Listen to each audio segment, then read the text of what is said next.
नमस्कार दोस्तों, मेरा नाम है हर्ष और स्वागत है आप सभी का द लर्निंग हब बाय हर्ष रॉय में। तो आज की इस वीडियो में हम लोग बात करने वाले हैं क्लास 10 बायोलॉजी के थर्ड चैप्टर यानी कि रिप्रोडक्शन के बारे में। तो इसका हम लोग फुल एक्सप्लेनेशन करेंगे अलॉन्ग विद डायग्राम्स। तो चलिए इस वीडियो को स्टार्ट करते हैं।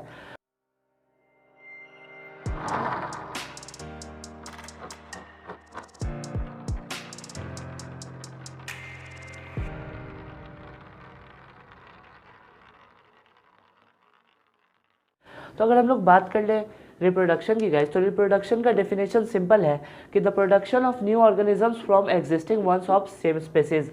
मतलब नए ऑर्गेनिजम्स का प्रोडक्शन पुराने ऑर्गेनिज्म से, लेकिन वो सेम स्पेसीज का होना चाहिए। मतलब कभी प्लांट्स और एनिमल्स पे रिप्रोडक्शन नहीं होगा, वो सेम स्पेसीज, या तो एनिमल्स है तो एनिमल्स, प्लांट्स है तो प्लांट्स ही होने चाहिए। तो ये मेनली दो टाइप्स के होते हैं, एसेक्सुअल रिप्रोडक्शन और सेक्सुअल रिप्रोडक्शन। एसेक्सुअल रिप्रोडक्शन वो रिप्रोडक्शन है जिसको होने के लिए एक पेरेंट की रिक्वायरमेंट होती है, और सेक्सुअल में दो पेरेंट्स की रिक्वायरमेंट होती है। तो अगर हम लोग बात कर ले रिप्रोडक्शन की एडवांटेजेस की, तो इससे जनरेशन आगे बढ़ता रहता है, जनरेशन की कंटिन्यूएंस बढ़ती रहती है। दूसरा, इकोलॉजिकल बैलेंस, मतलब बैलेंस इन्वायरमेंट का बना हुआ रहता है। ये नहीं कि एक पॉपुलेशन अगर घट रही है तो आगे वो बढ़ेगी नहीं। तीसरा कि ऑर्गेनिज्म अपने नंबर को बढ़ा सकते हैं रिप्रोडक्शन से। और चौथा, वेरिएशन आ सकता है। तो मेनली हम लोग पहले बात करेंगे एसेक्सुअल रिप्रोडक्शन के टाइप्स की। एसेक्सुअल रिप्रोडक्शन के टाइप्स होते हैं फिशन, जिसमें बाइनरी फिशन और मल्टीपल फिशन हमें पढ़ना है, बडिंग, स्पोर फॉर्मेशन, रीजनरेशन और फ्रेगमेंटेशन हमें पढ़ना है। तो चलिए पहले हम देखते हैं फिशन को, और उसमें भी पहले देखते हैं बाइनरी फिशन को। तो अगर हम लोग बात कर ले बाइनरी फिशन की गाइस, जो कि बेसिकली एमीबा में होता है, तो इस प्रोसेस में पहले गाइस न्यूक्लियस डिवीजन होता है, उसके बाद साइटोप्लाज्म डिवीजन होता है, जिससे कि एमीबा दो डॉटर सेल में बढ़ जाता है। जैसे कि आप देख सकते हैं, लैंग्वेज में मैंने लिख दिया आपके नोट्स बनाने के लिए, इससे आप नोट्स में ज़रूर डालो गाइस। साथ साथ हमारा डायग्राम्स भी चल रहा है, जो कि हमने कहा था अलॉन्ग विद डायग्राम्स आपको समझाएंगे। तो अगर आपसे पूछेगा इसकी describe the process of binary fission is in amoeba, तो आप कहते ना during this process amoeba first divides its nucleus in two, followed by the division of cytoplasm. In this way parent amoeba divides into two daughter amoeba. जैसा कि आप देख सकते हैं यहाँ पे गाइस कि पहले न्यूक्लियस डिवीजन, ये न्यूक्लियस को डिवाइड किया पहले, ये दो न्यूक्लियस अलग अलग बढ़ गए, उसके बाद दो डॉटर एमीबा यहाँ पे बन गए, डॉटर एमीबा ये बन गए गाइस। तो ये आप फिगर भी उतार लेना गाइस, और ये प्रोसेस मैंने आपको समझा दिया। तो अब हम बात करेंगे मल्टीपल फिशन की। तो अब अगर हम मल्टीपल फिशन की बात करें गाइस, तो ये बेसिकली प्लाज्मोडियम में होता है, प्लाज्मोडियम में। तो ये पहले गाइस ड्यूरिंग दिस प्रोसेस ये अनफेवरेबल कंडीशन में ये ऑर्गेनिज्म अपने बाहर एक प्रोटेक्टिव लेयर बना लेता है, जिसे कि हम सीस्ट कहते हैं गाइस। और इसके अंदर जो मेन न्यूक्लियाई, मतलब पेरेंट न्यूक्लियाई जो होता है, वो खुद डिवाइड होकर बहुत सारे डॉटर न्यूक्लियाई बन जाता है। और जब ये अपने फेवरेबल कंडीशन में आता है, फेवरेबल कंडीशन यानी रिप्रोड्यूस होने के फेवरेबल कंडीशन में आता है, तो ये सिस्ट ब्रेक हो जाता है और ये सब रिलैक्स हो जाते हैं डॉटर न्यूक्लियाई, और एक अलग अलग ऑर्गेनिज्म बन जाते हैं। तो यही मैंने यहाँ पे लैंग्वेज में भी लिख दिया गाइस, ये आप अपने नोट्स पे डाल सकते हो, और ये मैंने साथ में डायग्राम भी बनाते चल रहा हूँ, जो जिसे भी आप अपने नोट्स में बना सकते हो। तो ये भी आपके लिए मैं पढ़ देता हूँ। During this process at unfavourable conditions organism produce a outer layer called cyst. Inside cyst the parent nuclei divides into many daughter nuclei covered by cytoplasm। और सबके बाहर साइटोप्लाज्म होता है गाइस, सब डॉटर सेल जो बढ़ते हैं उसके सबके बाहर साइटोप्लाज्म आप देख सकते हैं, अलग अलग साइटोप्लाज्म है। when favorable condition came the cyst breaks and each nuclei get relaxed and make new organism। तो इससे न्यू ऑर्गेनिज्म बन जाता है। तो ये जो हमने फिशन पढ़ा गाइस, फिशन हमेशा यूनिसेलुलर ऑर्गेनिज्म में होता है, फिशन हमेशा यूनिसेलुलर ऑर्गेनिज्म में। लेकिन अब हम जो बात करेंगे गाइस, यानी कि बडिंग, रीजनरेशन, स्पोर फॉर्मेशन, ये मल्टीसेलुलर ऑर्गेनिज्म में होता है। तो चलिए देखते हैं बडिंग। तो अगर हम लोग बडिंग की बात कर ले गाइस, जो कि मेनली हाइड्रा में होता है, तो इस प्रोसेस में एक बर्ड सेल वॉल के बाहर, हाइड्रा के सेल वॉल के बाहर अपीयर होता है, जैसे कि आप देख सकते हैं। फिर वो जो न्यूक्लियस होता है पेरेंट सेल का, वो डिवाइड टू में होता है, और उसका एक न्यूक्लियस हाइड्रा में आ जाता है और उसके ग्रोथ में हेल्प करने लगता है, यानी कि बर्ड के ग्रोथ में। तो ये ग्रोथ होते होते एक छोटा सा हाइड्रा बन जाता है, और लास्ट में इससे डिटैच होके एक खुद पेरेंट हाइड्रा बन जाता है। इसी तरीके से फिर वो पेरेंट हाइड्रा से एक बर्ड बनेगा, और फिर वो ऐसे रिप्रोडक्शन होते रहेगा। तो अब हम लोग बात कर लेते हैं स्पोर फॉर्मेशन की, तो चलिए देखते हैं स्पोर फॉर्मेशन। तो अगर हम लोग बात कर ले स्पोर फॉर्मेशन की गाइस, जो कि नॉन फ्लावरिंग प्लांट्स यानी कि फंगी एल्गी ये सब में होता है गाइस। तो इसमें ये स्ट्रक्चर फंगी एल्गी ये सब का ऐसा ही होता है गाइस, थ्रेड लाइक स्ट्रक्चर। तो इसमें एक हाइफी होता है, मतलब उनका रूट्स होता है, और एक सैक लाइक स्ट्रक्चर यानी कि स्पोरेंजियम होता है, जिसमें बहुत सारा स्पोर्स होता है। और जब ये स्पोरेंजियम मैच्योर हो जाता है गैस, तो ये फट जाता है और बहुत सारे स्पोर्स इसके एयर में निकल जाते हैं। और जब फेवरेबल कंडीशन इनके रिप्रोडक्शन का आता है, उस समय ये स्पोर्स नए नए इंडिविजुअल बन जाते हैं। तो इसका मैंने प्रोसेस कैसा होता है वो भी लिख दिया। In this organism bear a thread like structure called hyphae. They also bear sporangium, sac-like structure which contains numerous spores. When the sporangium get mature, it ruptures and the spore came out in favorable condition. They became new individual, वो नए individual बन जाते हैं guys. तो अब हम आगे बात करेंगे रीजेनरेशन की, तो चलिए देखते हैं रीजेनरेशन। तो अगर हम लोग बात कर ले गाइज रीजेनरेशन की, तो regeneration basically Planaria, hydra, simple organism जो होते हैं उनमें होता है गाइज। तो ये प्रोसेस है कि getting back a full organism, एक पूरा ऑर्गेनिज्म लाने का प्रोसेस है उनके उसके पार्ट से। तो जैसे कि ये प्लानेरिया है, हमने इसे 3 पार्ट में काट दिया, तो ये अलग अलग पार्ट से भी पूरा ऑर्गेनिज्म बन सकता है। किसी भी तरह से हमने इसे काट दी 4, 5, 6 पार्ट्स में, तो ये उससे फुल ऑर्गेनिज्म बन जाएगा गाइज। तो ये कॉन्सेप्ट था रीजनरेशन का, इससे मिलता जुलता है सेक्सुअल का लास्ट टाइप है, मतलब कि फ्रेगमेंटेशन। ये हम इसे काट सकते हैं फ्रेगमेंट्स में, मतलब स्पाइरोगेरा जैसे इसका एग्जांपल है, इसके अंदर एक फ्रेगमेंट्स ऐसे बने रहते हैं। इसे भी हम कहीं से भी काट सकते हैं गाइस, वहाँ से वो ऑर्गेनिज्म बन जाएगा। लेकिन वो जिस ऑर्गेनिज्म को हम काटेंगे वो मैच्योर होना चाहिए। इसमें ऐसा कोई बात नहीं था गाइस, इसमें मैच्योर हो ना हो हम इसे काट सकते थे, लेकिन फ्रेगमेंटेशन में मैच्योर होना ऑर्गेनिज्म ज़रूरी है जिसे हम काटेंगे। तो अब हम बात कर लेंगे एसेक्सुअल रिप्रोडक्शन की मेरिट्स और डीमेरिट्स के बारे में। तो अगर हम लोग बात कर ले मेरिट्स ऑफ एसेक्सुअल रिप्रोडक्शन की गाइस, तो जो एसेक्सुअल रिप्रोडक्शन का मेरिट होगा वही सेक्सुअल का डीमेरिट होगा, और जो डीमेरिट होगा एसेक्सुअल रिप्रोडक्शन का वो सेक्सुअल रिप्रोडक्शन का मेरिट होगा। तो अगर मेरिट की बात करें एसेक्सुअल रिप्रोडक्शन की, जो कि डीमेरिट है सेक्सुअल का, कि यहाँ पे सिंगल पेरेंट चाहिए, जो कि सेक्सुअल में 2 पेरेंट्स चाहिए। यहाँ पे बहुत सारे ऑफस्प्रिंग्स होते हैं एक ही टाइम में, ऐसा सेक्सुअल रिप्रोडक्शन में नहीं होता। यहाँ पे बहुत शॉर्ट पीरियड में ऑफस्प्रिंग्स प्रोड्यूस हो जाते हैं, वहाँ बहुत ज़्यादा टाइम लगता है। और अगर डीमेरिट्स की बात करें एसेक्सुअल की, तो यहाँ पे ओवर क्राउडिंग हो जाती है, क्योंकि यहाँ पे ज़्यादा ऑफस्प्रिंग्स प्रोड्यूस होते हैं, ऐसा सेक्सुअल में नहीं होता। एसेक्सुअल में वेरिएशन नहीं आता, जो कि सेक्सुअल में आता है, क्योंकि सेक्सुअल में वेरिएशन नहीं आता, जिसके कारण इवोल्यूशन ये प्रमोट नहीं करता, जो कि सेक्सुअल रिप्रोडक्शन करता है। तो इवोल्यूशन के बारे में हम लोग हेरिडिटी एंड इवोल्यूशन में बहुत डीप से पढ़ेंगे guys.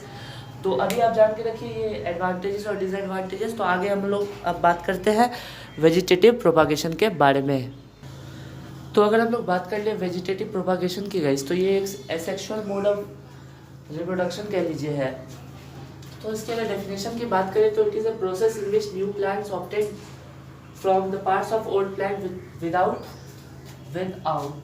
without the use of any sex organ, without the use of sex organ, जो न्यू प्लांट्स ऑब्टेन होते हैं ओल्ड प्लांट्स के पार्ट से, ओल्ड प्लांट, उसे हम कहते हैं वेजिटेटिव प्रोपागेशन। तो ये वेजिटेटिव प्रोपागेशन 2 तरह से होता है गाइस, एक तो नेचुरल होता है और एक आर्टिफिशियल।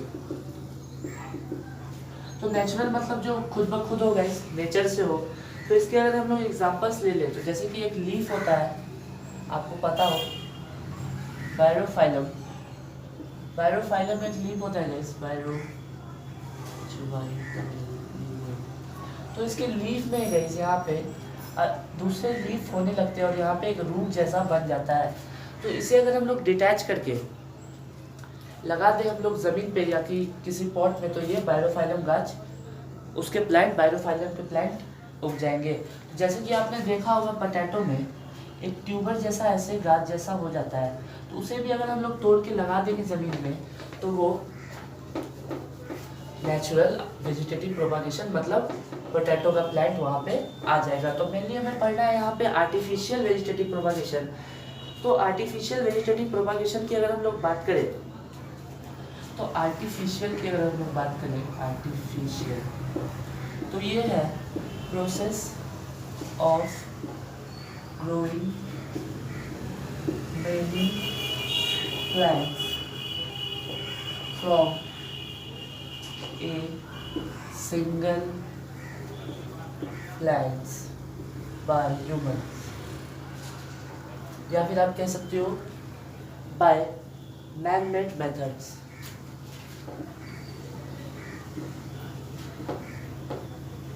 ह्यूमन के द्वारा जो मेथड्स बनाए गए हैं उसके द्वारा जो प्रोपागेशन करवाया जाता है, बहुत सारे प्लांट्स को उगाया जाता है एक सिंगल प्लांट से, उसे हम लोग क्या कहते हैं, आर्टिफिशियल वेजिटेटिव प्रोपागेशन।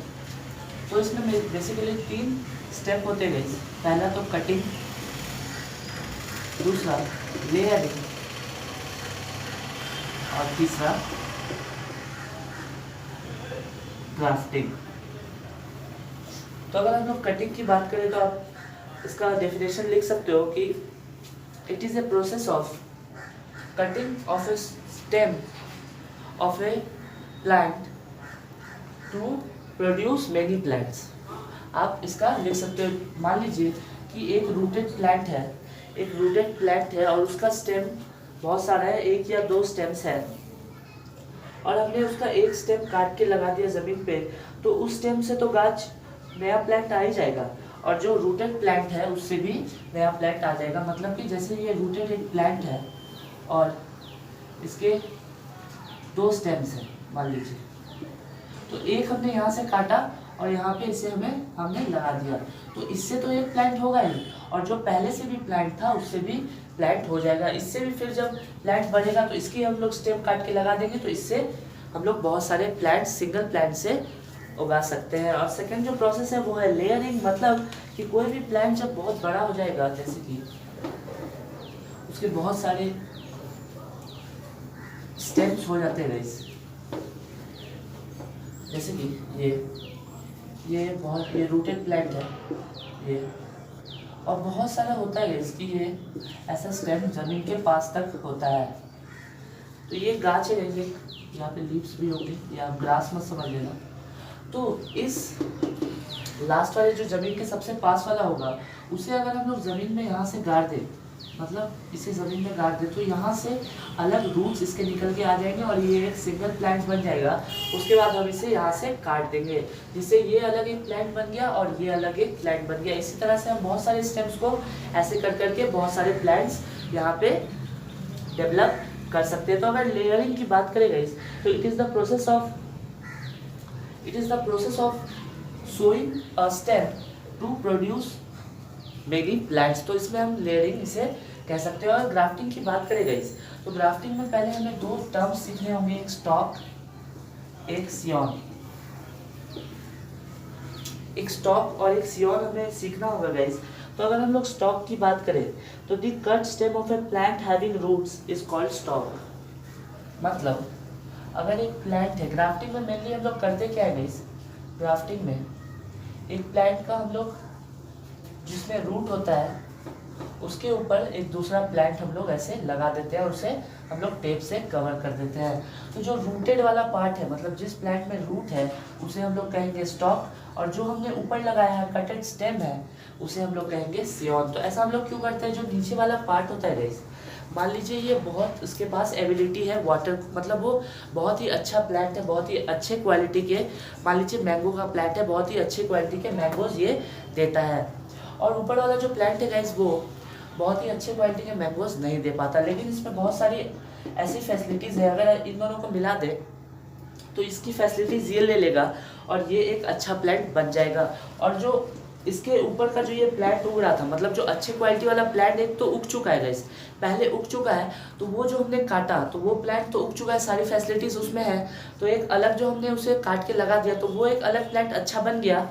और इसमें जो रूट हमने रहने दिया साथ में, तो इसके अंदर भी अच्छी फैसिलिटीज़ हैं, और हमने ख़राब एक प्लांट इसमें लगा दिया जिसके कारण ये भी एक अच्छा प्लांट बन गया। तो इससे भी हम लोग बहुत सारे प्लांट्स उगा सकते हैं अच्छे, जो कि खराब प्लांट्स के, मतलब डिजीजेस प्लांट से भी हम लोग डिजीज़ फ्री प्लांट बना सकते हैं। मान लीजिए ये डिजीज़ है इस प्लांट पे और इसमें डिजीज़ नहीं है, तो जो रूट वाला प्लांट होता है उसकी ही कैरेक्टर बेसिकली प्लांट लेता है, तो ये डिजीज फ्री प्लांट एक बन जाएगा। तो अगर हम लोग बात कर ले अब वेजिटेटिव प्रोपागेशन के एडवांटेजेस के बारे में, जो कि हमने वेजिटेटिव प्रोपागेशन पूरा कवर कर लिया है इसी के साथ। तो वेजिटेटिव प्रोपागेशन की हम लोग जो एसेक्सुअल रिप्रोडक्शन के एडवांटेजेस हैं वही बेसिकली इसके एडवांटेजेस होंगे। जैसे कि आप देख सकते हैं इसमें भी एक सिंगल पेरेंट की रिक्वायरमेंट होती है एक सिंगल पेरेंट की। दूसरा है कि ये डिजीज फ्री प्लांट बना देता है डिजीज प्लांट से। इसमें बहुत कम समय चाहिए होता है प्लांट को प्रोडक्शन करने में, शॉर्ट टाइम चाहिए होता है। तो ये 3 एडवांटेजेस आप याद रख सकते हो। तो अब हम बात करेंगे आगे टिश्यू कल्चर के बारे में। तो अगर हम लोग बात करें टिश्यू कल्चर की गाइस, तो it is the process of production of new plants from its cell. मतलब बहुत छोटे पार्ट से या सेल से, उसके एक प्लांट के छोटे से सेल से पूरा प्लांट बनाने की टेक्निक को हम लोग क्या कहते हैं, टिश्यू कल्चर। जैसे कि उसके जो शेल होता है, किसी शेल को ले लिया गया एक लेबोरेटरी में और उसे जो हेल्प करता है ग्रोइंग में, जैसे कि प्लांट हार्मोन, ऑक्सीजन जो उसके ग्रोथ में हेल्प करता है, वो सब ले लिया गया और उसे रखा गया लेबोरेटरी में, जिससे उसका ग्रोथ हो गया और एक सिंगल सेल से एक पूरा प्लांट बन गया गाइस। तो अगर हम लोग बात कर ले इसके एडवांटेजेस की, तो इसका एडवांटेज है पहला कि ये बहुत फास्ट टेक्निक है। दूसरा कि हम इस पूरे साल इससे प्लांट प्रोडक्शन कर सकते हैं, और तीसरा कि हम लोग इससे डिजीज फ्री प्लांट बना सकते हैं। अगर डिजीज प्लांट होगा उससे भी हम लोग डिजीज फ्री प्लांट बना सकते हैं। तो इस पार्ट में इतना ही गाइस। ये पहला पार्ट था इस चैप्टर का। नेक्स्ट पार्ट में हम लोग सेक्सुअल रिप्रोडक्शन देखेंगे पूरा। तो इसमें जितने डायग्राम्स थे मैंने आपको बता ही दिए हैं। तो आशा करता हूँ ये वीडियो आपको पसंद आई हो। अगर ये वीडियो आपको पसंद आई हो तो प्लीज़ लाइक शेयर सब्सक्राइब करना ना भूलें। Thank you all, bye bye.